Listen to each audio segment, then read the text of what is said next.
Fala galera, tudo bem com vocês? Me chamo Yuri Valles e o LVBI já caiu mais de 11% desde quando ele comunicou o encerramento da sua última emissão, que foi lá para o dia 14 de outubro de 2020. Quais são os motivos disso? O que está acontecendo com ele? Será que ainda vale a pena investir nesse fundo imobiliário? Venha saber comigo.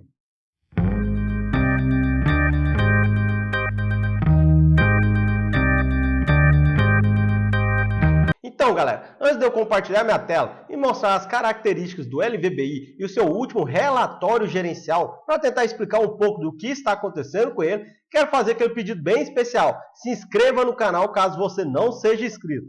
Então, galera, aqui está minha tela com vocês e na data de gravação desse vídeo, o LVBI está no preço de R$ 111,25. Mas o que chama atenção é que se vocês forem olhar desde quando ele encerrou sua emissão, que foi lá no mês de outubro de 2020, ele chegou a cair mais de 11%, quase 12%, e agora recuperou um pouco, está com uma queda ainda acumulada de 10%, num prazo de quase 2 meses. Mas qual que é o motivo disso? Nós vamos responder quando eu abrir o relatório gerencial. Mas antes de passar para ele, eu quero mostrar alguns indicadores do LVBI.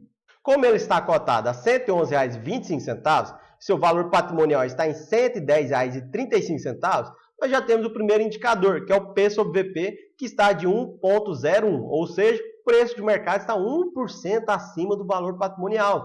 E isso é bem raro de acontecer no mundo dos fundos de tijolos do segmento de galpões logísticos. Mas vocês vão descobrir o motivo. Agora, nos termos de liquidez, ele possui uma liquidez média de R$ 3 milhões, que é uma boa liquidez para o mundo dos fundos imobiliários. 3 milhões por dia é uma boa liquidez, você não tem dificuldade para montar posições ou desfazer de algumas posições suas.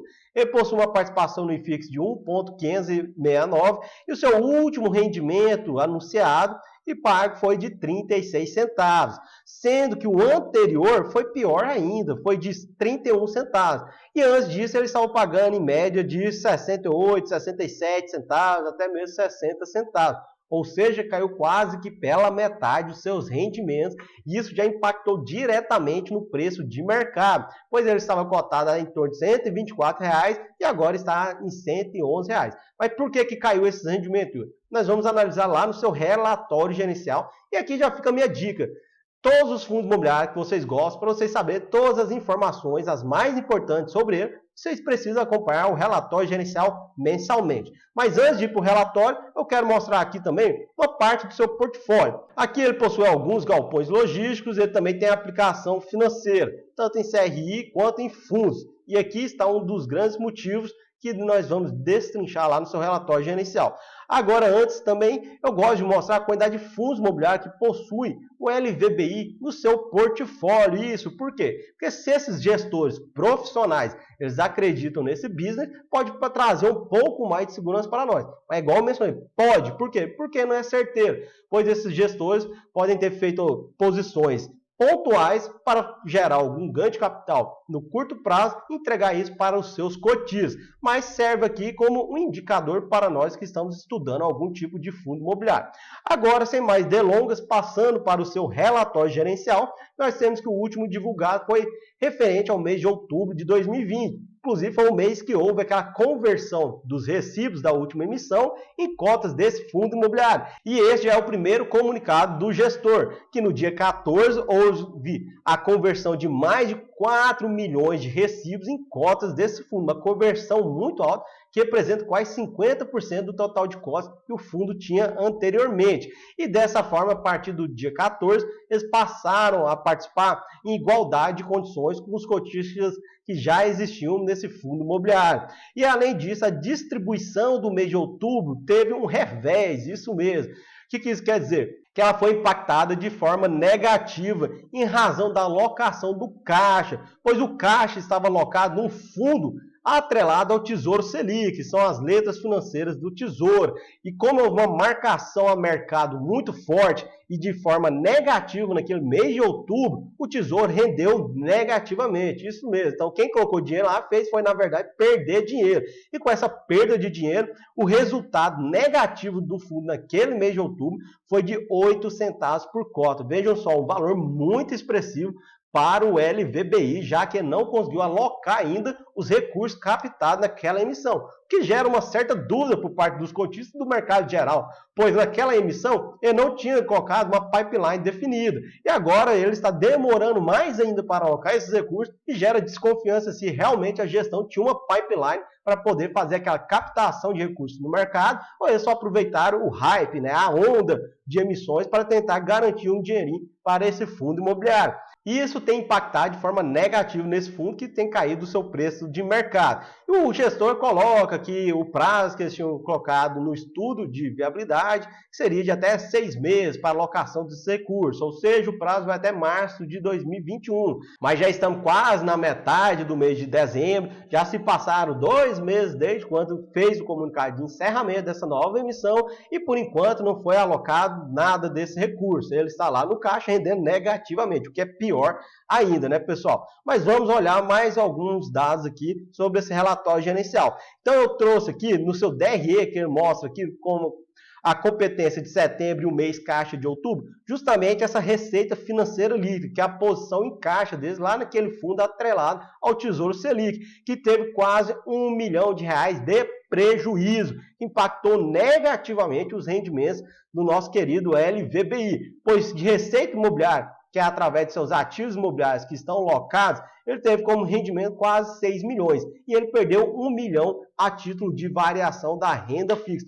Observe que essa perda, se formos colocar aqui em termos comparativos com a sua receita imobiliária, tem um valor percentual muito alto, pois representa quase 16,5%, ou seja, ele impactou negativamente mais de 16,5% o resultado desse mês para o nosso LVBI. E por isso que a sua distribuição chegou quase na mínima dos últimos meses, que foi de 31 centavos para cada cota, menos da metade do que ele estava distribuindo anteriormente a essa emissão. Aqui nós temos esse histórico de distribuição dele, que até no presente ano de 2020, vocês podem observar que ele não tinha distribuído menos de 60 centavos. E agora no mês de outubro foi 31 centavos e no mês de novembro, que já foi anunciado e pago, mas não saiu o seu relatório gerencial, ficou na casa de 38, 39 centavos. Não houve também um valor tão expressivo assim. O que deve ter ocorrido é que aquela perda financeira que eles tiveram com o fundo de tesouro Selic, eles pegaram e reverteram em algum provento, agora não tendo uma perda, mas sim um ganho, mas um ganho baixo, né, pessoal? Pois a Selic está em 2% ao ano, e mesmo assim ainda tem o famoso imposto de renda para aplicações de renda fixa, né? Então fica aqui essas considerações quanto aos seus rendimentos. E aqui no demonstrativo do fluxo de caixa, ele explica quais foram as oscilações do caixa do fundo durante o mês de outubro, sendo que tinha quase 507 milhões de reais, o que resultou num saldo final de arredondando de 507 milhões de reais. Seu balanço patrimonial, que nos chama a atenção, é que 38% dele está representado no seu caixa, que é o fundo atrelado ao Tesouro Selic, que não está rendendo nada, e que isso tem ensejado na queda da cotação dele no mercado, pois os seus rendimentos caíram. Sabemos que nosso mercado de fundo imobiliário, ainda considerado um mercado novo, o que acontece? Os investidores, inicialmente, eles procuram muito rentabilidade, então eles só querem olhar para o dividend yield. E quando o fundo acaba diminuindo seu dividend yield, as cotas acompanham de forma trágica, então elas acabam caindo bastante no mercado, pois o nosso mercado tem uma visão de curto prazo e eles enxergam mais o dividend yield, não enxergam os potenciais, as características do fundo. E o gestor também não está conseguindo ajudar, pois está demorando demais para alocar os recursos, já que passou 1/3 do prazo que ele tinha estipulado lá na sua nova emissão. E aqui está o resultado, quase 507 milhões em caixa, que é um fundo de Tesouro Selic, como eu já expliquei, e ele possui os outros ativos imobiliários, que são seus galpões logísticos. Então, são esses galpões atuais do LVBI que estão locados. Agora, nós vamos passar aqui para algumas características desses imóveis. Nós temos a ABL de cada um deles, temos a quantidade de locatários, temos a vacância. Vocês podem observar que a maior vacância hoje do LVBI está lá na cidade de Itapevi, em São Paulo. Ele possui 8 locatários, uma ABL total de quase 35 mil metros quadrados. Mas dessa ABL tem 30% de vacância física. E o saldo remanescente dos contratos está na média de 28 meses e representa um peso financeiro de 10% das receitas do fundo. E temos um potencial de ganho futuro caso ele consiga alugar esses galpões, essa área que está vaga lá em Itapevi. Também outra área vaga é também a cidade de Extrema, mas representa só 6% da vacância física do fundo. E o que chama atenção, pessoal, é que a vacância total está em 6,7% atualmente, a vacância física, e a vacância financeira 1%. E pode ser por diferimento do pagamento, ou pode ser por algum atraso de alguns dos seus inquilinos. A BR total 265 mil metros quadrados, 21 locatários. Então ele acaba sendo um fundo diversificado em quantidade de ativos, diversificado também na quantidade de locatários, e dá uma segurança maior. O ativo que chama atenção é o que está lá na cidade Araucária, que ele possui só um locatário, que salvo engano é a DHL, e ela já anunciou que ela não pretende renovar o contrato de aluguel com esse fundo, que vai vencer no ano que vem. Vocês podem observar que faltam 10 meses para isso. E ele tem um peso muito grande nas receitas atuais do fundo, de 13%. Se nós lembrarmos lá, a receita de aluguel está em torno de 5,9 milhões ao mês. E se só o DHL possui 13%, nós estamos falando de mais de 600 mil reais mensais que o fundo vai perder com a saída desse locatário, e se eles não conseguirem colocar outro inquilino para ocupar esse espaço, sendo que de forma individualizada é um dos seus maiores inquilinos e que tem maior peso nas suas receitas. Mas vocês podem observar isso de forma mais detalhada aqui nesse gráfico, na qual ele mostra a locação do ativo por PL, né? Então nós temos aqui 39% no caixa, que é muito ruim, a locação de acordo com a natureza do contrato, 42% ativo, que é bom, ativo aquele contrato que se o inquilino sair antes do prazo, ele deve indenizar o fundo com o saldo remanescente dos aluguéis até a data de vencimento original do contrato de locação. Temos a locação por indexador, que ele está surfando também, ou vai surfar uma onda boa, com IGPM por enquanto nessa alta, muito dependendo dos meses de reajuste, né? Alguns dos seus contratos já tiveram reajuste antes dessa alta do segundo semestre, outros vão ter ano que vem. Mas logo nesse passo também tem as revisionais que começam para os contratos ativos. Mas ele pode acabar surfando ainda uma onda boa com a atualização dos seus contratos, já que o IGPM representa 60% do total dos seus contratos. E temos aqui que o maior peso atualmente do seu portfólio é do segmento de logístico, né? Os inquilinos, segmento de logístico, muito puxado pela DHL aqui. E nós temos que seus maiores inquilinos atualmente são a Ambev e, como eu mencionei, a DHL, que representa 18% da receita desse fundo. Já que aqueles 13% que eu mostrei daquela cidade lá no Paraná, aqueles 13% é da DHL, só que ela também tem um outro galpão que está alugado por esse fundo aqui, que não é naquela cidade, salvo engano é em Itapevi. Mas nós temos aqui dessa questão da DHL e a Ambev, que a Ambev é uma empresa muito consolidada, a DHL também não deve ter algum tipo de inadimplência até o término do seu contrato, só temos que observar com cuidado se o gestor vai conseguir alocar aquele ativo para outro inquilino, né? Para o fundo não sofrer mais ainda, já que possui um grande valor em caixa e não consegue alocar em outros ativos para diminuir essa dependência individualizada dos seus inquilinos atuais. Aqui nós temos o vencimento dos seus contratos de locação, nós temos a revisional, como eu mencionei, que começa em 2021 um grande peso, 37%, em 2020 já acabou, né, praticamente, estamos já na metade de dezembro, então ano que vem nós temos a revisional de vários dos seus contratos, e tem que tomar cuidado, você vai conseguir passar na íntegra o IGPM. Eu acredito que não, dependendo do seu inquilino, ele vai querer segurar o inquilino naquele ativo, ele deve fazer um reajuste mais baixo do que o total do IGPM, se ele continuar nessa alta que está tendo agora nesse segundo semestre de 2020.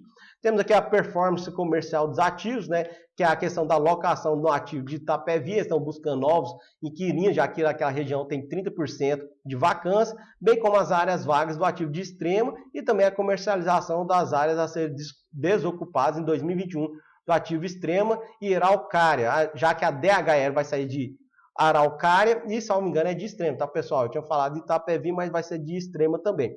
Aqui nós temos o detalhamento dos ativos. Eu recomendo que vocês acessem aqui o relatório gerencial, olhem com calma a ABL, as características, quem são os inquilinos, como que funciona a ABL para cada inquilino de forma detalhada. Então comentem para mim se vocês são cotistas do LDBI, se vocês gostam desse fundo, o que vocês estão achando dessa demora do gestor para alocar esses recursos. Eles estão falando que estão passando por processo de auditoria dos ativos para poder formalizar a compra e venda. Eu acho que eles já deveriam ter adiantado isso antes de fazer uma captação de recursos no mercado, pois os cotistas atuais acabam sendo lesados, né? Sofrem bastante, já que o preço está inferior ao preço da emissão. Então, pessoal, se vocês gostaram do vídeo, deixe seu like, compartilhe, se inscreva no canal e nos vemos no próximo vídeo.